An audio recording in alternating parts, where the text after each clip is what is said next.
चलिए बच्चों, बिना टाइम वेस्ट किए हुए क्लास को स्टार्ट करते हैं। आज अपन डिफरेंशियल इक्वेशन स्टार्ट करने वाले हैं, जो आपके गेट, आईआईटी जैम, नेट और बीएससी के लिए हेल्पफुल है। मैं यहाँ पे आपको पूरी डिफरेंशियल इक्वेशन पढ़ाऊंगा, तो चलो स्टार्ट करते हैं। तो डिफरेंशियल इक्वेशन के अंदर इसको दो पार्ट में डिवाइड किया गया है। पहला जो पार्ट होता है वो आपका होता है ओडीई, जिसको अपन ऑर्डिनरी डिफरेंशियल इक्वेशन बोलते हैं। सेकंड जो आपका पार्ट होता है वो होता है पार्शियल डिफरेंशियल इक्वेशन। तो अभी अपन जो स्टार्ट कर रहे हैं वो आपका ऑर्डिनरी डिफरेंशियल इक्वेशन है। ऑर्डिनरी डिफरेंशियल इक्वेशन के अंदर दो चीजें, इसको भी दो पार्ट में डिवाइड किया गया है। एक तो होता है linear differential equation and second is non linear differential equation. अब सबसे पहले बात करते हैं कि डिफरेंशियल इक्वेशन क्या होती है। तो डिफरेंशियल इक्वेशन की डेफिनेशन से पहले अपन देखते हैं फंक्शन के बारे में कि y f(x) लिखा हुआ है, इसका मतलब क्या होता है। देखो, y इक्वल f(x) का सीधा सीधा मतलब है कि x जो है वो आपका इंडिपेंडेंट वेरिएबल है। इस x को अपन बोलते हैं स्वतंत्र चर और इस y को बोला जाता है स्वतंत्र चर। स्वतंत्र चर को बोलते हैं स्वतंत्र चर का मतलब होता है इंडिपेंडेंट वेरिएबल i।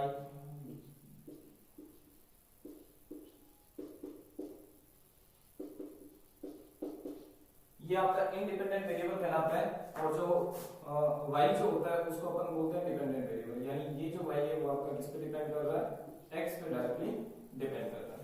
तो डिफरेंशियल इक्वेशन क्या होती है, जिसके अंदर इंडिपेंडेंट वेरिएबल, डिपेंडेंट वेरिएबल और इस डिपेंडेंट वेरिएबल का इंडिपेंडेंट वेरिएबल के रेस्पेक्ट में डिफरेंशिएशन भी आता है, वो आपकी क्या कहलाती है, डिफरेंशियल इक्वेशन कहलाती है। ठीक है ना।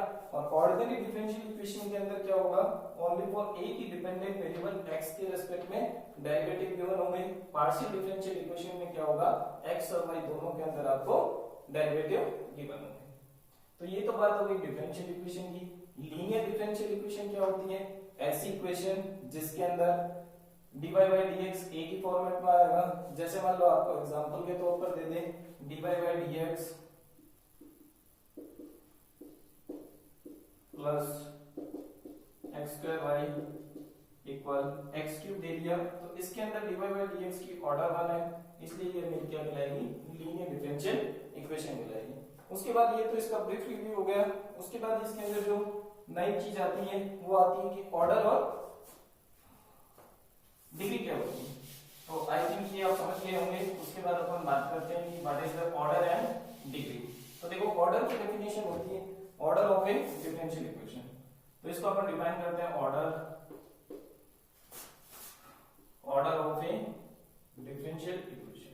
तो what is the order of differential equation, the highest order derivative occur in differential equation is called the order of differential equation। तो इसका सीधा सीधा मतलब होता है highest order derivative। यानी एक डिफरेंशियल इक्वेशन के अंदर डेरिवेटिव कितनी बार आ रहा है वही इसकी क्या कहलाती है, ऑर्डर कहलाती है। जैसे मान लो आपको एग्जांपल के ऊपर दे दिया y d2y upon dx2 plus x dy by dx plus y equal sin x दे दिया। ठीक है ना। इसके अंदर आपके पास क्या है, y दे रखा है, d2y अपॉन dx2 दे रखा है। तो डेरिवेटिव किस ऑर्डर का है, तो यहाँ पर डेरिवेटिव वाला है सेकंड ऑर्डर का, तो इसलिए इस डिफरेंशियल इक्वेशन की ऑर्डर क्या हो जाएगी, 2 हो जाएगी। ठीक है ना। ये तो ऑर्डर की बात होगी। यदि अपन डिग्री की बात करें तो डिग्री क्या होती है,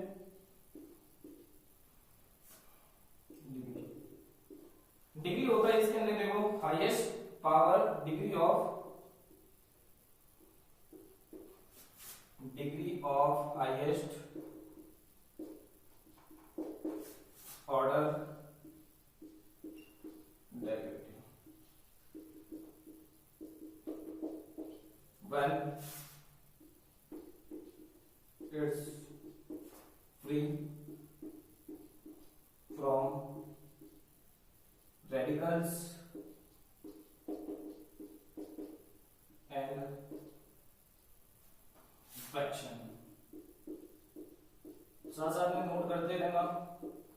ठीक है ना। तो डिग्री की डेफिनेशन क्या बनी, degree of highest order derivative in, इसके साथ में आप एक टर्म्स और ऐड कर देना, इन डिफरेंशियल इक्वेशन। ठीक है, तो इसका मीनिंग क्या होता है, degree of highest order derivative in differential equation when it's free from radicals and fraction. तो अपने पास यहाँ पे डिग्री डिफाइन करने के लिए उसको रेडिकल्स और फ्रैक्शन से हटाना पड़ता है। जैसे फॉर एग्जांपल के लिए आपको देखिए, मान लो कि अब ये तो इसकी डेफिनेशन होगी, उसके बाद अपन एग्जांपल देखते हैं, एग्जांपल देखने के बाद अपन इसमें आगे बढ़ते हैं।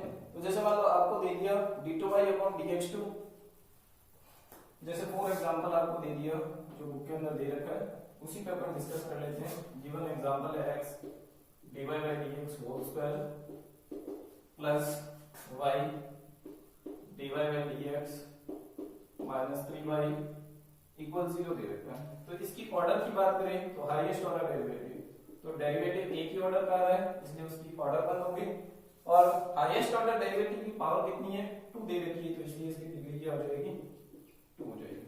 ठीक है ना, ये समझ में आ गया। उसके बाद देखो आगे क्वेश्चन करते हैं। मान लो आपको एग्जांपल गिवन है, एक एग्जांपल इस टाइप से दे रखा है कि d2y/dx2 प्लस दे रखा है 1 प्लस dy/dx होल स्क्वायर और इसकी पावर दे रखी है 3y इक्वल 0 दे रखा है।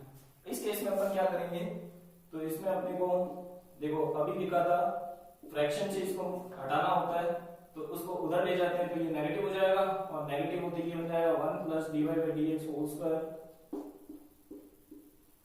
इसकी पावर 3/2, और जैसे कि आप बहुत सारे स्क्वायर करोगे तो ये आ जाएगा d2y/dx2 होल स्क्वायर और इसकी पावर आ जाएगी 1 प्लस dy/dx का होल स्क्वायर का क्यूब आ जाएगा। ठीक है ना, ये जैसे कि अपने पास क्यूब आ गया, तो देखो अब इस केस के अंदर हाईएस्ट ऑर्डर डेरिवेटिव कितना है 2, तो इसलिए इसकी ऑर्डर कितनी हो जाएगी, ऑर्डर तो आ जाएगी 2 और डिग्री कितनी आ जाएगी,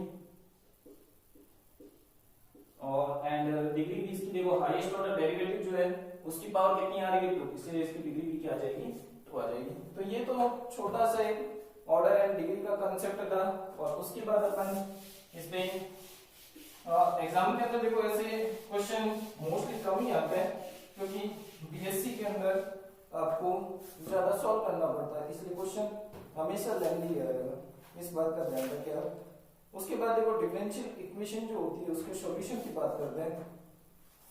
तो जैसे मान लो y इज इक्वल टू, आपको क्वेश्चन गिवन है y ऊपर दे रखा है a e की power x plus b e की पावर माइनस x, इसकी बात करते हैं।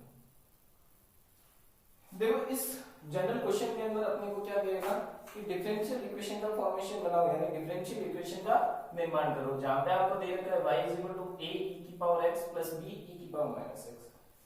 तो इससे देखो डिफरेंशियल इक्वेशन का निर्माण करने के लिए जितने y के जितने सॉल्यूशन के अंदर कांस्टेंट एग्जिस्ट करते हैं उतने ही ऑर्डर की डिफरेंशियल इक्वेशन आती है। मेरे कहने का मतलब हो गया यदि 2 कांस्टेंट एग्जिस्ट करते हैं तो डिफरेंशियल इक्वेशन भी सेकंड ऑर्डर की आएगी।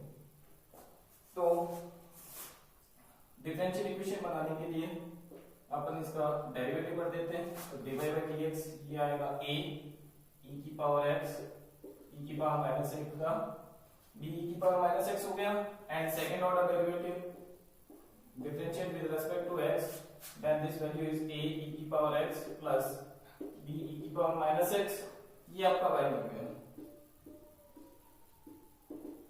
ये वापस y बन गया। तो इसको आप इधर लेके आ सकते हो, तो ये बन जाएगा d2y/dx2 minus y is equal to 0। आप इसको चाहो तो लिख सकते हो d square minus 1 y equal 0 where capital D is equal to d/dy। ठीक है ना। अब देखो एक्चुअल में हुआ क्या कि यदि मेरी सेकंड ऑर्डर की डिफरेंशियल इक्वेशन है तो उसके अंदर कितने कांस्टेंट एग्जिस्ट कर रहे हैं, 2 कांस्टेंट एग्जिस्ट कर रहे हैं a और b। तो ये जो a और b जो कांस्टेंट है उसको अपन उस सॉल्यूशन को बोला जाता है, यदि डिफरेंशियल इक्वेशन में डिफरेंशियल इक्वेशन की ऑर्डर के इक्वल कांस्टेंट आते हैं तो उसको बोला जाता है जनरल सॉल्यूशन। ठीक है ना। तो जनरल सॉल्यूशन एक्चुअल में क्या होता है कि यदि एक डिफरेंशियल इक्वेशन 4 ऑर्डर की है और उसके सॉल्यूशन में ये 4 ही कांस्टेंट एग्जिस्ट कर रहे हैं तो वो डिफरेंशियल इक्वेशन का सॉल्यूशन क्या कहलाता है, जनरल सॉल्यूशन। अब इस जनरल सॉल्यूशन को मैं जैसे मान लो a को मैं 2 पुट कर देता हूं, b को 3 पुट कर देता हूं, फिर भी ये सॉल्यूशन एग्जिस्ट करेगा। ठीक है ना। तो यदि मैं जनरल सॉल्यूशन में जो कि आपके पास कांस्टेंट ए और बी है उनको मैं आर्बिट्रेरी कांस्टेंट बोलते हैं ए और बी। इन आर्बिट्रेरी कांस्टेंट को यदि कोई फिक्स वैल्यू दे दी जाए तो उसको बोला जाता है पर्टिकुलर सॉल्यूशन। उस सॉल्यूशन का अपन क्या बोलते हैं, पर्टिकुलर सॉल्यूशन। तो what is the particular solution? Particular solution होता है जिसके अंदर अपन जो कांस्टेंट अपने को जनरल सॉल्यूशन में एडजस्ट करना है उनको अपन कोई पर्टिकुलर वैल्यू दे देते हैं। तो ये तो बात हो गई पर्टिकुलर सॉल्यूशन और जनरल सॉल्यूशन की। और उसके बाद देखो एक सॉल्यूशन आता है जिसको अपन बोलते हैं सिंगुलर सॉल्यूशन। तो ये पूरा का पूरा सिंगुलर सॉल्यूशन इस बुक के अंदर टॉपिक है और अपन जब सिंगुलर सॉल्यूशन पढ़ेंगे तो उस समय सिंगुलर सॉल्यूशन को डिस्कस कर लेंगे। आई होप कि आपको ये क्वेश्चन समझ में आ गया होगा। उसके बाद अपन आगे क्वेश्चन करते हैं। नेक्स्ट देखो बच्चों क्वेश्चन है उसके अंदर गिवन है x is equal to a cos nt plus alpha दिया जाता है। तो इससे मुझे एक डिफरेंशियल इक्वेशन बनानी है, डिफरेंशियल इक्वेशन का फॉर्मेशन बनाना है। तो देखो यहाँ पे जो आपके पास पैरामीटर है वो ओनली फॉर कौन सा है, t। n भी आपका यहाँ पे कांस्टेंट है, अल्फा भी कांस्टेंट है, a भी कांस्टेंट है। तो जैसे ही आप यहाँ पे dx अपॉन dt निकालते हो, cos का डेरिवेटिव होता है माइनस साइन, तो ये जाएगा माइनस का a और इसके t की मल्टीप्लाई में n है तो इसलिए ये बाहर आ जाएगा और ये साइन nt प्लस अल्फा हो जाएगा। आई होप ये आपको समझ आ गया होगा। उसके बाद देखो जैसे ही आप सेकंड ऑर्डर डेरिवेटिव निकालते हो तो वो आपका d2x अपॉन dt2 होता है और वो बन जाएगा माइनस का a n square cos nt plus alpha. a cos nt plus alpha को अपन x लिखा जा सकता है तो ये बन जाएगा d2x upon dt2 equal minus a cos nt plus alpha को जैसे ही मैं x लिखूंगा तो this is n square x, इस टर्म्स को आप इधर ले आओ तो ये बन जाएगा plus n square x is equal to 0, this is d square plus n square x is equal to 0। This is the solution of this is the differential equation of given question. और देखो यहां पर जितने constant आ रहे हैं constant n और alpha ही आ रहे हैं। तो जनरली ऐसा ही होता है कि जितने डिफरेंशियल इक्वेशन के अंदर जितने सॉल्यूशन के अंदर कांस्टेंट एग्जिस्ट करते हैं उतने ही इसके उतने ही ऑर्डर की डिफरेंशियल इक्वेशन आती है। उसके बाद देखो अपन एक अच्छा क्वेश्चन लेते हैं। अपने को क्वेश्चन गिवन है, क्वेश्चन दे रखा है कि find the differential equation of all circle of radius a. तो मैं क्वेश्चन एक बार लिख देता हूं। क्वेश्चन क्या है, फाइंड, क्वेश्चन नोट कर ले, find differential equation of all circle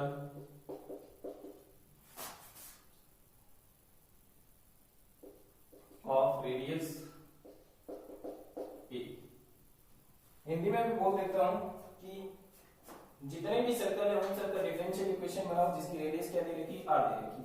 तो एक त्रिज्या वाले सर्कल का इक्वेशन क्या होता है, उसका सेंटर यदि x को कॉमन छोड़ दो, x माइनस h का whole square plus y minus a का whole square equal to a square. ये अपना सॉल्यूशन, ये अपने सर्कल की इक्वेशन आ गई। तो इससे पहले आप लिख सकते हो इक्वेशन ऑफ द सर्कल। अब देखो इससे अपने को डिफरेंशियल इक्वेशन बनाना है और इसका डिफरेंशियल इक्वेशन बनाने के लिए क्या मैं इसको ऐसे लिख सकता हूं, x माइनस h को मैंने पुट कर दिया a sin थीटा या फिर a cos थीटा मान लीजिए और y माइनस k को सिलेक्ट कर ले लेते हैं a sin theta.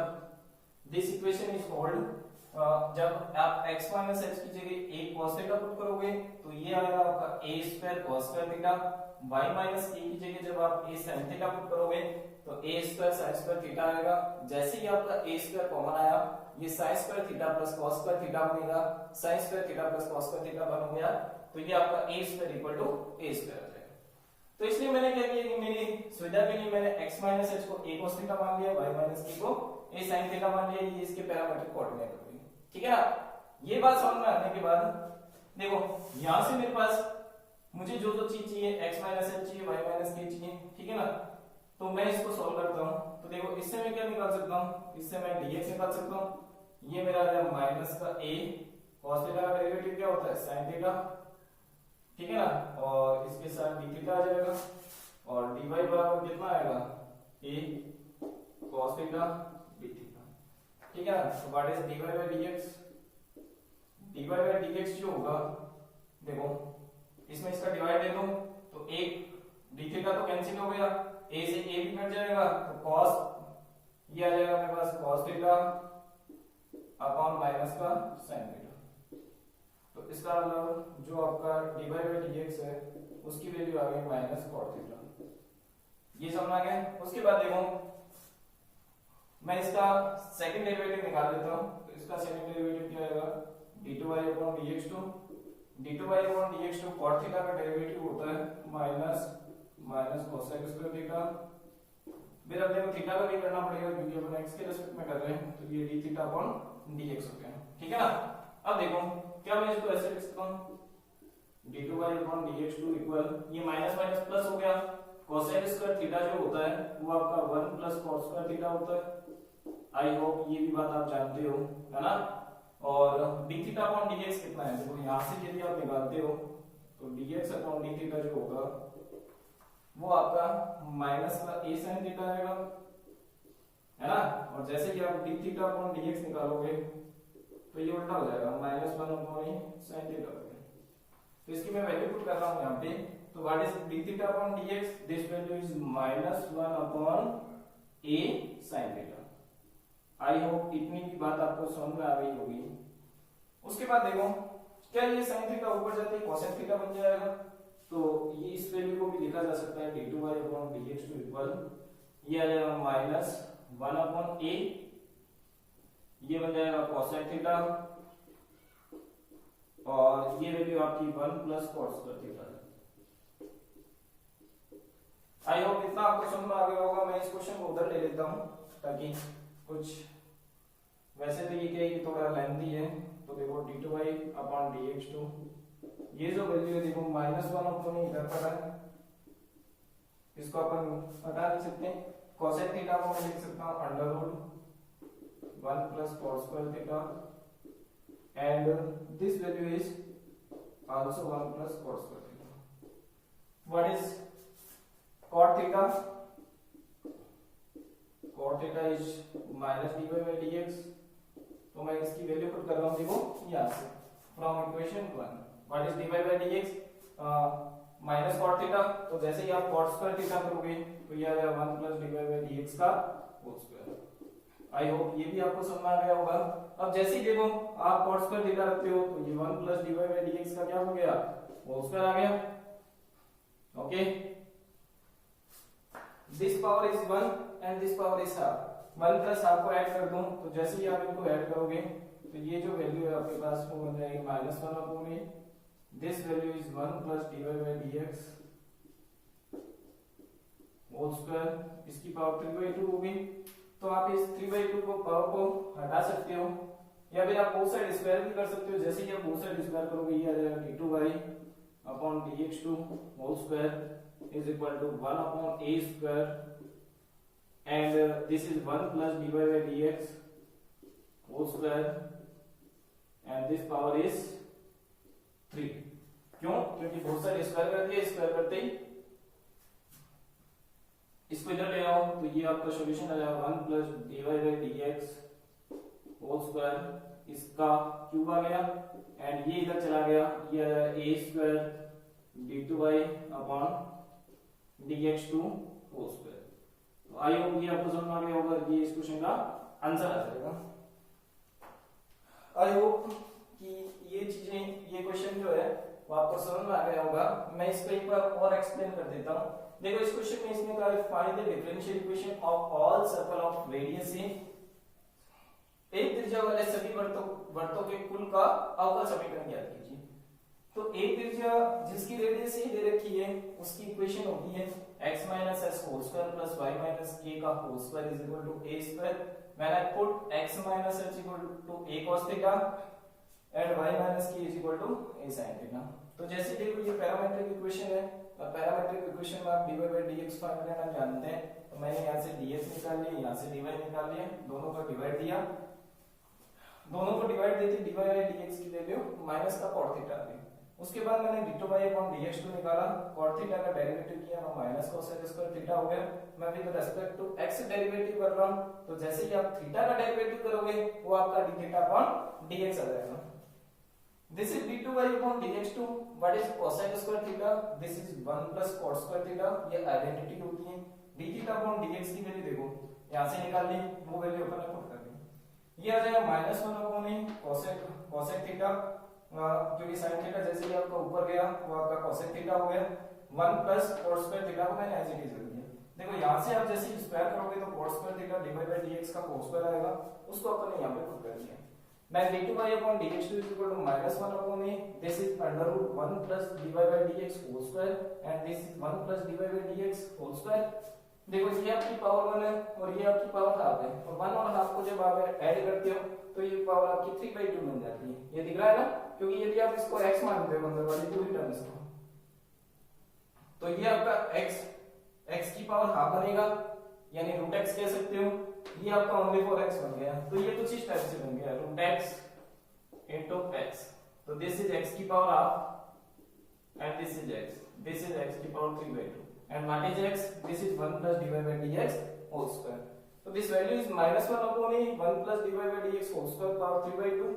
Then squaring both sides, then this term is convert d2y upon dx to whole square is equal to 1 upon a square 1 plus dy by dx whole square power 3. And this is the solution of given question x minus s whole square plus y minus k square equal a square, जिसका solution क्या होता है अपना 1 plus dy by dx whole square की power 3 equal a square d2y upon dx2 का whole square. ये इसका answer होता है. आई होप कि ये आपको क्वेश्चन समझ आ गया होगा. और उसके बाद जो कुछ इसमें अच्छे क्वेश्चन दे रखे हैं और इनको करने से क्या ट्राई करना, जो डाउट है वो आप मुझसे पूछ सकते हो. अब इस क्वेश्चन के बाद अपन बाकी जो चीजें हैं उनको आगे कर लेंगे. वीडियो देखने के लिए थैंक्स. और आप यहाँ पे नए हो तो अपने चैनल को सब्सक्राइब कर लें ताकि आने वाले वीडियो की लिंक आपको मिल जाए. और ये जो आपका डिफरेंशियल इक्वेशन का लेक्चर है वो आपका तब तक कंटिन्यू चलेगा जब तक कि सिलेबस कंप्लीट नहीं हो जाता. Thank you so much. Pawan